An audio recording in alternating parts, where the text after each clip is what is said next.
नमस्कार साथियों।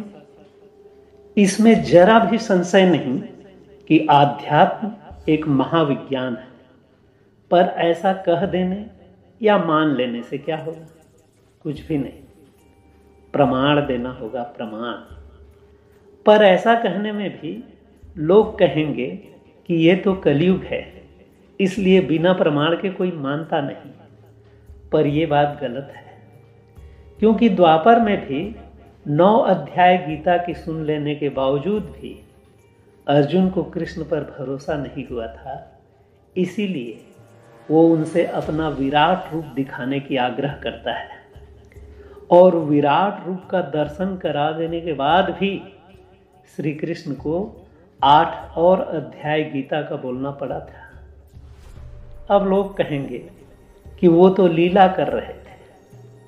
तो जब वो लीला कर रहे थे तो हम जो कर रहे हैं उसे तो नौटंकी से भी नीचे मदारीगिरी कहेंगे तो ज्यादा उचित होगा। खैर, हम जाने या न जाने, या माने या न माने, पर आध्यात्म एक महाविज्ञान है, इसमें कोई दो मत नहीं। पर इस बात को यदि कोई दूसरे धर्म के विशेषज्ञ या वैज्ञानिक कहते हैं तो वह वैश्विक स्तर पर स्वीकार्य हो जाती है। आइए अब एक कथन की ओर गौर करते हैं कि हिंदू धर्म में भगवान विष्णु के 10 अवतारों की अवधारणा आधुनिक विज्ञान के अनुक्रमिक विकास के सिद्धांत अर्थात थ्योरी ऑफ इवोल्यूशन का एक सच्चा एवं सटीक चित्रण है। यह बात हमारे देश के विद्वान ही नहीं, बल्कि जॉन हाल्डेन, जो कि ब्रिटेन के एक विश्व प्रसिद्ध आनुवांशिकीविद और विकासवादी जीव विज्ञानी थे, उन्होंने माना है। जॉन हाल्डेन ने भगवान विष्णु के प्रथम 6 अवतारों की व्याख्या कर उसे थ्योरी ऑफ इवोल्यूशन से जोड़कर दिखाने का प्रयत्न किया है, जो कि सराहनीय है। आइए सबसे पहले विकास के सिद्धांत अर्थात थ्योरी ऑफ इवोल्यूशन को भी संक्षिप्त में जानते हैं। इंग्लैंड के प्रकृति वैज्ञानिक चार्ल्स डार्विन ने सन 1858 में प्रतिपादित किया कि सृष्टि के आरंभ में पहले जलचर, फिर उभयचर यानी कि जलचर व थलचर प्राणियों का आविर्भाव हुआ। उसने यह भी कहा कि जो प्रजातियां प्रकृति से सामंजस्य न बिठा सकीं, वो संसार से विलुप्त हो गईं।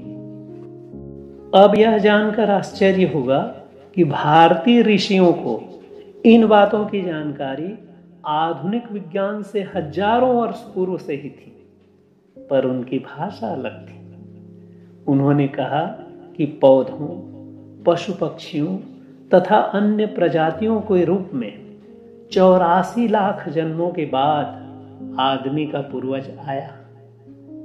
आइए अब भगवान विष्णु के प्रथम अवतार मत्स्य या मछली के रूप में क्यों हुआ, इसके वैज्ञानिक पक्ष को जानने की कोशिश करते हैं। जॉन हाल्डेन का कहना था कि चार्ल्स डार्विन के विकास का सिद्धांत के मुताबिक जीवन का पहला कालखंड जल में उत्पन्न होने वाले जीवों का था, और इसीलिए जलचरों के भगवान के रूप में हिंदुओं का पहला अवतार मत्स्य अर्थात मछली का होना विज्ञान सम्मत प्रतीत होता है। विकास के सिद्धांत के अनुसार कोई जलचर जीव जल से सीधा छलांग लगाकर थल में नहीं आ सकते थे। इसलिए ऐसे जीवों का आविर्भाव हुआ जो जल में तो रहते थे, पर कुछ समय के लिए थल में भी रह लेते थे। और ऐसे जीवों का प्रतिनिधित्व करने के लिए भगवान विष्णु को कच्छप अर्थात कछुआ का अवतार लेना पड़ा। हमारे तीसरे अवतार के बारे में जॉन हाल्डेन कहते हैं कि जो जीव अपना ज्यादा समय जल में बिताते थे और कुछ समय थल में, ऐसे जीवों का एकदम से थल में रहने लगना भी प्राकृतिक नहीं था। इसीलिए उस समय ऐसे जीव विकसित हुए जो कि कुछ समय जल मिश्रित थल अर्थात कीचड़ में रहते थे और बाकी के समय थल में। और ऐसे जीवों के कालखंड में ही भगवान को वाराह अर्थात सुअर के रूप में आना पड़ा। फिर एक ऐसा कालखंड भी आया जब पशुता से मनुष्यता का अभ्युदय हुआ। पर यह भी कैसे संभव होता कि पशु सीधा मनुष्य बन जाए। इसीलिए इस काल में भगवान को नरसिंह के रूप में चौथा अवतार लेना पड़ा। फिर नर मिश्रित पशुओं की प्रजाति के बाद जीव जगत में मनुष्यों का आविर्भाव हुआ जो कि पूर्ण रूप से विकसित नहीं थे। इसीलिए भगवान का पांचवा अवतार वामन अर्थात बौना आदमी के रूप में हुआ। जीव जगत में मानव के आविर्भाव के हजारों वर्ष बाद मनुष्य से और आगे आज तक कोई और अन्य प्रजाति का आविर्भाव तो नहीं हुआ, पर मनुष्य को पशु तथा पशुता से बचाए रखने के लिए अस्त्र शस्त्रों का आविष्कार करना पड़ा। और यही कारण था कि अस्त्र शस्त्रों से सुसज्जित होकर भगवान विष्णु को छठवें अवतार परशुराम के रूप में लेना पड़ा। जॉन हाल्डेन छठवें अवतार पर आकर रुक गए क्योंकि पश्चिम का विज्ञान पदार्थ अर्थात शरीर तक ही सीमित है, लेकिन अध्यात्म तो महाविज्ञान है। और यही कारण है कि आध्यात्म पदार्थ को पार कर चेतना के तल पर भी काम करती है। तब इसके आगे का विश्लेषण हमारे देश के महान एवं अद्वितीय संत आचार्य रजनीश अर्थात ओशो ने किया, जो कि अद्भुत है। उन्होंने बताया कि सातवें अवतार के रूप में जब भगवान राम आए तो मानव समाज के लिए मर्यादाएं बनाई, नियम बनाए, आदर्श की स्थापना की, जिससे आध्यात्मिक चेतना का विकास हुआ। आठवें अवतार के रूप में जब कृष्ण आए, जिन्हें पूर्णावतार की संज्ञा दी गई, तब मनुष्यता की सारी संभावनाएं मौजूद थी। अच्छा बुरा, रक्षक हत्यारा, झूठा राजनीतिज्ञ, हर विद्या का जानकार, आध्यात्मिक चेतना, संगीतज्ञ, कपड़े चुराने वाला, लाज बचाने वाला, हर हाल में विजय की चाह रखने वाला, दार्शनिक, तार्किक। कृष्ण एक ऐसे उपवन है जिसमें सब कुछ है। घास भी है, फूल भी है, फल भी है, जहर भी है, पेड़ भी है, कांटे भी हैं। ओशो कहते हैं कि 9वें अवतार के रूप में फिर बुद्ध आते हैं जो एकदम शुद्ध है।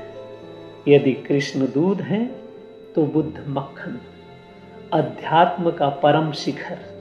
यदि कृष्ण एक उपवन है, राम उसके फुलवारी, तो बुद्ध उस फुलवारी के फूलों का इत्र। ओशो कहते हैं कि आधुनिक युग में भगवान का 10वां अवतार कल्कि का होगा, जो कि आधुनिकता के साथ न्याय प्रिय होने के कारण एक न्यायपूर्ण समाज की स्थापना के लिए काम करेंगे। उन्होंने आगे कहा कि इसी प्रकार यदि भारतीय दर्शन की सारी बातों का विश्लेषण करें तो अवश्य उसका वैज्ञानिक आधार मिल सकता है। प्राचीन भारतीय ऋषि किसी गूढ़ विज्ञान के सिद्धांत को सरलता से समझाने के लिए कहानियों या उदाहरणों का सहारा लेते थे, लेकिन धीरे धीरे कहानियां रह गईं और सिद्धांत गुम हो गए। जैसे यदि हम किसी बच्चे को चंद्रमा दिखाएंगे आकाश में तो उंगली से इशारा करेंगे कि वो चांद है, लेकिन अगर बच्चा जीवन भर हमारी उंगली को ही चांद समझने लगे तो हमारे बताने के ढंग में गड़बड़ी है, न कि चांद में। यही भारतीय दर्शन और विज्ञान के साथ हुआ। आज आवश्यकता है उन पुराने नियमों और सिद्धांतों को समझा जाए। पश्चिम इस दिशा में काफी काम कर रहा है और हमें भी सनातन धर्म के वैज्ञानिक पक्ष को जानने और बताने की जरूरत है। पर हम सब तो आपस में एक दूसरे के टांग खींचने में ही इतने व्यस्त हैं कि इन सब बातों के लिए समय कहाँ है। खैर, आज की बात यही समाप्त करता हूँ, इस उम्मीद के साथ कि आप सब स्वस्थ एवं मस्त होंगे। तथा आज का वीडियो कैसा लगा बताइएगा जरूर। धन्यवाद।